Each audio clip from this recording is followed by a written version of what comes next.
Bueno, distinguidos alumnos, nuevamente estamos en nuestras cápsulas de Derecho Civil 3. Nos corresponde estudiar en esta clase los efectos de la solidaridad pasiva. Lo más probable es que la cápsula se agote solo con este tema y por lo tanto no vamos a entrar en otra clasificación de obligaciones porque esto es extremadamente importante. A ver, vamos entonces. Efectos de la solidaridad pasiva. Les pido que para efectos de la clase retengan lo siguiente. En la obligación solidaria vía solidaridad pasiva supone la existencia de un acreedor y varios codeudores solidarios. Lo debido es exactamente lo mismo por todos ellos y lo debido además es divisible. Sin embargo, por un acuerdo entre las partes, el acreedor puede exigir el todo de cualquiera de los codeudores solidarios. Entonces, veamos qué es lo que puede pasar acá. Veamos qué es lo que puede pasar acá.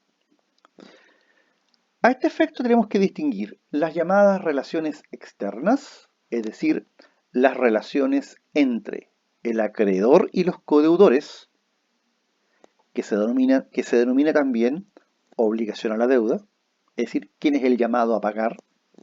Y en segundo lugar, las relaciones internas, denominadas contribución a la deuda, que es aquella que tiene, o que se verifica más bien dicho, cuando un codeudor pagó y tiene que entenderse con los restantes codeudores para efectos de ajustar cuentas. Veamos entonces las llamadas relaciones externas u obligación a la deuda, que mira las relaciones, como dije, entre acreedor y codeudores. El análisis de estos efectos es completamente diferente a lo que les expliqué en materia de obligaciones simplemente conjuntas. Allá el acreedor solo cobraba su cuota en el crédito y el deudor solo pagaba su cuota en la deuda. Acá el acreedor puede cobrar el todo y el deudor está obligado al todo. ¿Cuáles son estos efectos? A. El acreedor puede dirigirse en contra de todos los deudores de manera conjunta, es decir, en una misma demanda. Tiene 5 deudores, los demanda todos juntos en una misma demanda. O puede iniciar un juicio en contra de cualquiera de ellos por el total de la deuda, sin que ese deudor le pueda oponer el beneficio de división y decirle, mire, sabe, somos 3 deudores, somos 5 deudores, yo solo pago mi tercio, solo pago mi quintava parte. Eso no lo puede hacer el codeudor solidario demandado. Entonces, el acreedor presenta una sola demanda contra todos o presenta una demanda contra un de los codeudores solidarios, normalmente aquel que tenga mayor solvencia. B. Si el deudor demandado paga el total de la obligación o la extingue por cualquier modo, la extinción beneficia a todos los restantes codeudores solidarios. Eso significa entonces que si la deuda es de 100, hay 3 codeudores solidarios. El acreedor demanda a uno de esos 3 y obtiene el pago de los 100, la obligación se extingue para el que pagó y para los que no pagaron.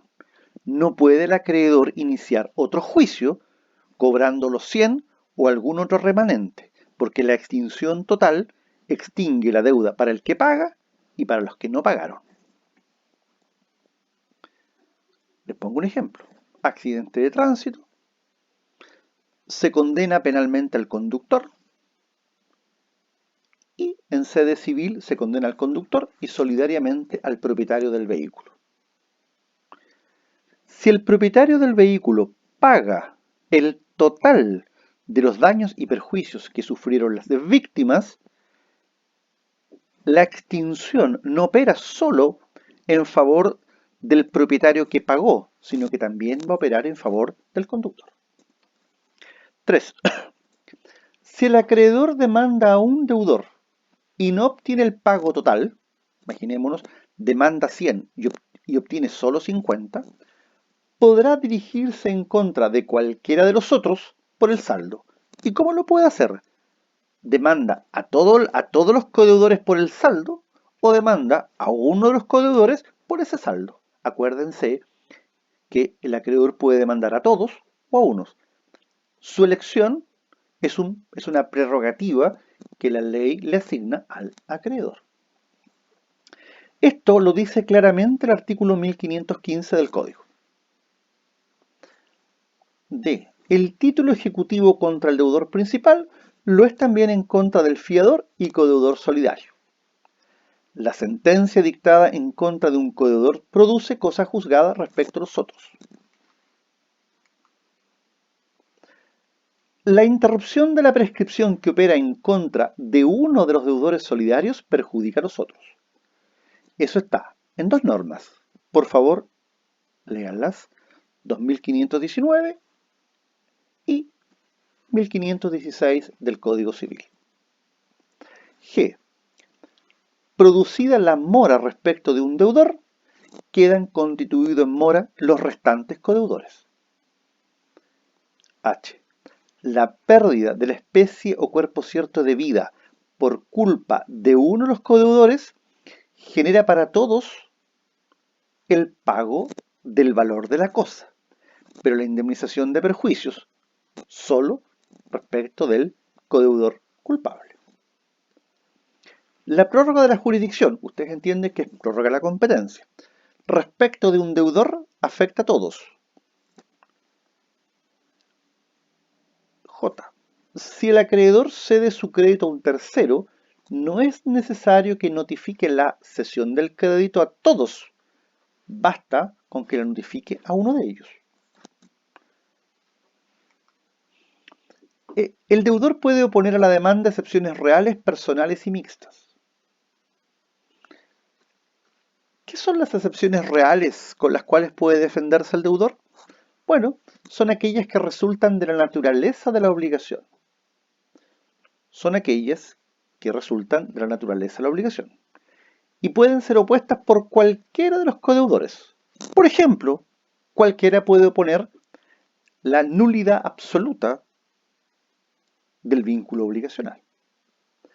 En cambio, las excepciones personales provienen de ciertas circunstancias especiales en que se encuentra un determinado deudor y que, por eso, solo él puede oponerlas. En el caso de la solidaridad pasiva, se pueden oponer las excepciones reales y las naturales. Y también se pueden oponer las excepciones mixtas de remisión y compensación.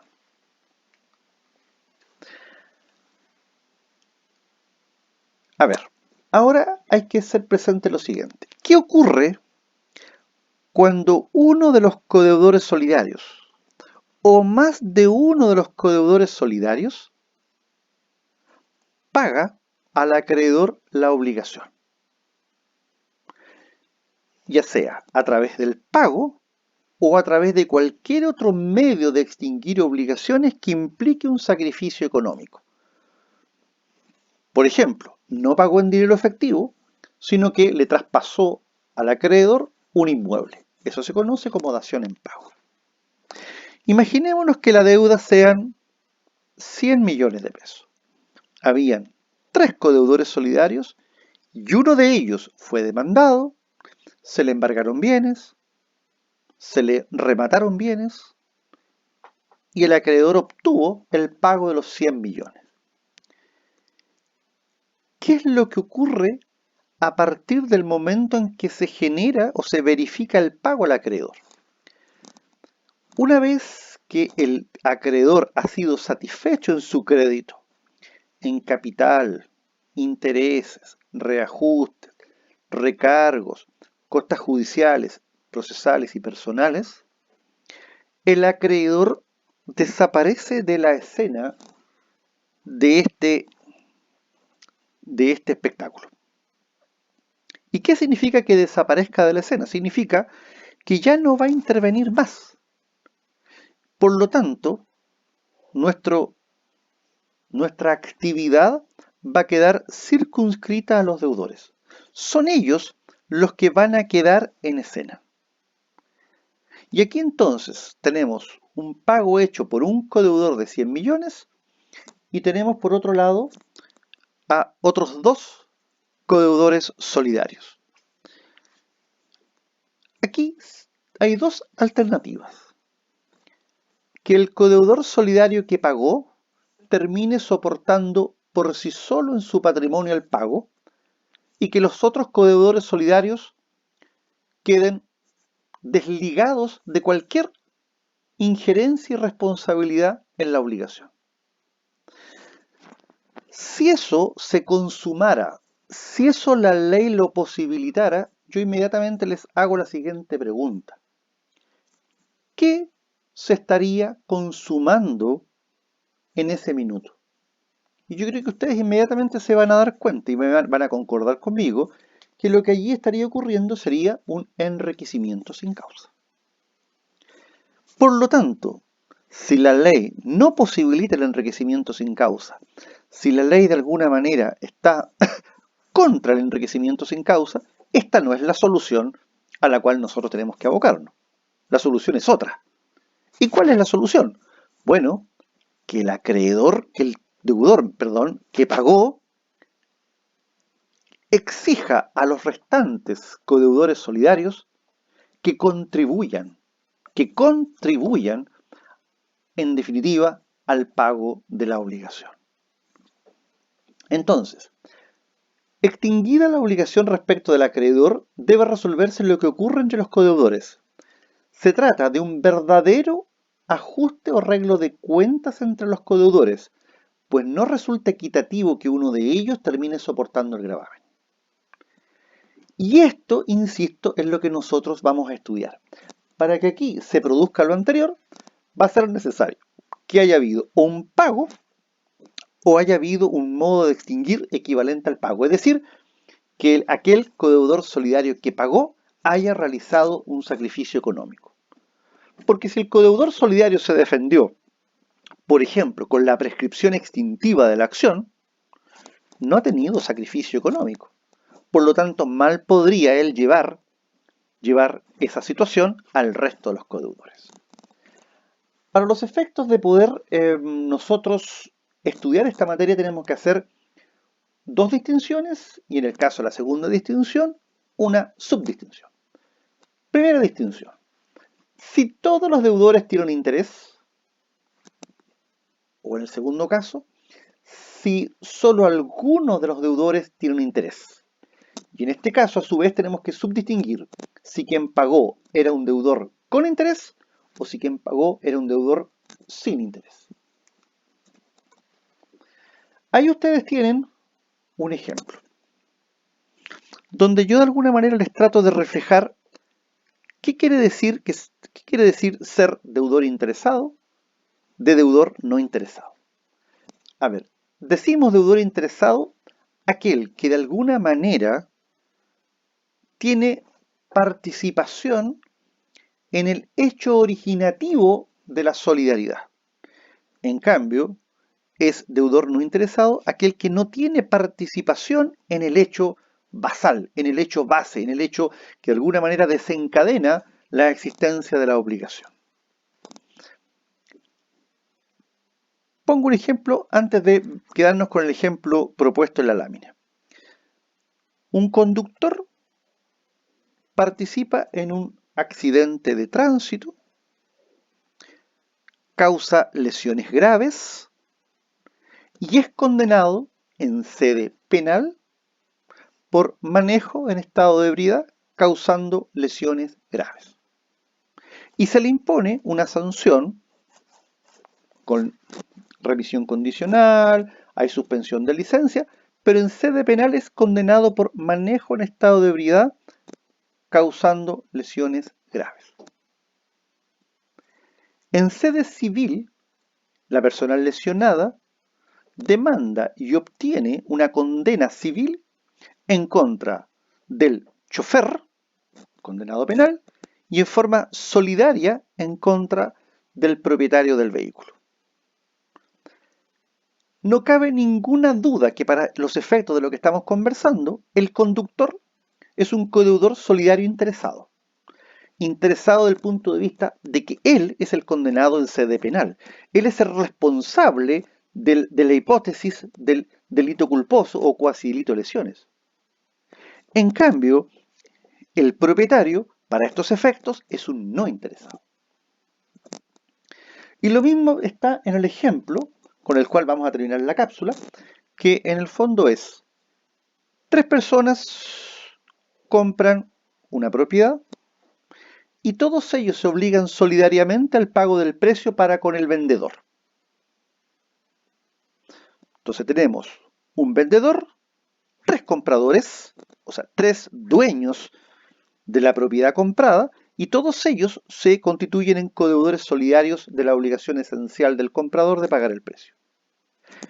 Pero además, el vendedor exige la concurrencia de un tercero, que no es comprador, que no está obligado, o sea, que no es comprador, que en definitiva no va a quedar en la inscripción de dominio como titular de una cuota de este en la inscripción conservatoria, sino que un tercero, un codeudor solidario.